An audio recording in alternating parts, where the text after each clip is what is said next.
Hi, so my name is Lila Higgins. I am the manager of Citizen Science and Live Animals here at the Natural History Museum. We are right now in the Insectary at the museum. This is where all our bugs live behind the scenes, and it's also where all of our butterfly pupae come before they emerge and go out into our butterfly pavilion. And so butterflies, not everyone thinks of butterflies as insects, but they are insects. They are six-legged. They have the three body regions, the head, the thorax, the abdomen. There are 1 million described species in the world, and scientists think that they're actually maybe upwards of maybe 10 million. So there's a lot of undescribed species out there, and a lot of people think, what would the world be like without insects? Some people think it might be a really great world. I, on the other hand, think the world would be a terrible place without insects. Insects do a lot of good for us. First of all, they help in food production, and that's very important. We think of pollinators and insects like honeybees are pollinators, but there are other insects like flies that pollinate our food. And so, yes, flies are really good too. Insects are also great because they are part of the food chain. Insects that are eaten by birds, and there are insects that are eaten by fish, and there are insects that are even eaten by humans. Maybe not so much here in the Western world, but in other places in the world, some people really subsist on insects as part of their protein in their diet. So right here, I have one of our program animals. This is a Vietnamese walking stick. It's not local to the LA region, but as you can see, it's a really nice, large insect. And so it really helps to illustrate a lot of concepts to our visitors. The three different body regions of the insect. You can see its head, its thorax right here where all the legs are attached, and then its abdomen down behind. You can really easily see its 6 legs, 2, 4, 6. You can see its antennae, its feelers off the front. You can see it sensing its way around the environment, checking out, am I a leaf? Is this something that it wants to eat? Of course, you can talk about camouflage with this beautiful insect. It looks just like a stick. We do actually have local native stick insects here in California. This is an adult female, and she actually can reproduce asexually. So they don't need to be a male and a female around. It can just be a female, and she can lay eggs, and they're exact clones of herself. And so she can reproduce really quickly, and the eggs are tiny. They're only a few millimeters in length. They look like little stones, and out of them the babies emerge. And they're just that big. They're so cute and so tiny. And this is a Madagascan hissing cockroach, another one of my favorite program animals.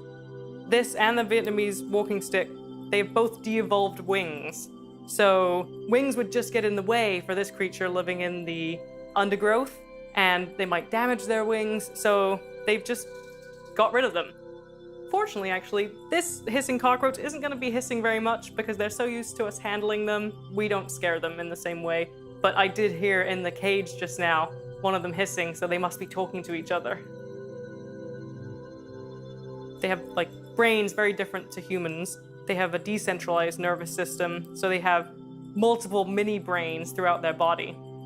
And so one of the things that you learn is a cockroach can actually live for about a week without a head.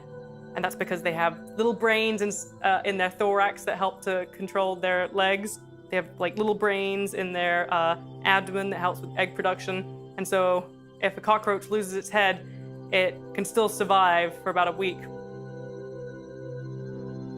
So this is our Texas tan tarantula. Female tarantulas can live about 25 years in captivity. So they live a really long time.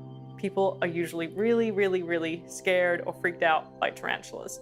And when you get up close and personal with them, you realize they're actually not so bad. They're actually really nice. They got a little furry, hairy belly, kind of like a teddy bear. Again, the females can live about 25 years, but the males only, after they mature to adulthood, they only live the 1 season, and after they mate, then they basically die. And she's an arachnid, not an insect. She has the 8 legs, as opposed to 6 legs. And then she has 2 body regions, the cephalothorax, so that's the head and the thorax kind of compressed together, and the abdomen. And so without insects, our food production would be a completely different situation. Not only would we have no honey, we wouldn't have any pollination done by the insects out there. So honeybees are one of the biggest pollinators. We wouldn't be able to have a lot of crops pollinated by honeybees, like apples and strawberries and things like that. They are environmental indicators And so you can actually tell the health of certain ecosystems by just sampling the insects that live there. So for instance, in freshwater ecosystems, in ponds and in lakes and streams, if a certain species of insects are living there, you can tell that the water is very healthy. When the water becomes unhealthy, a certain different suite of insects can survive there. They support a lot of the wildlife that we like to see and enjoy. Just think about the whole entire food web. They're all interconnected and all depending on each other. And so if one part of that food web really fails, then it's going to have ripple effects out to everything else.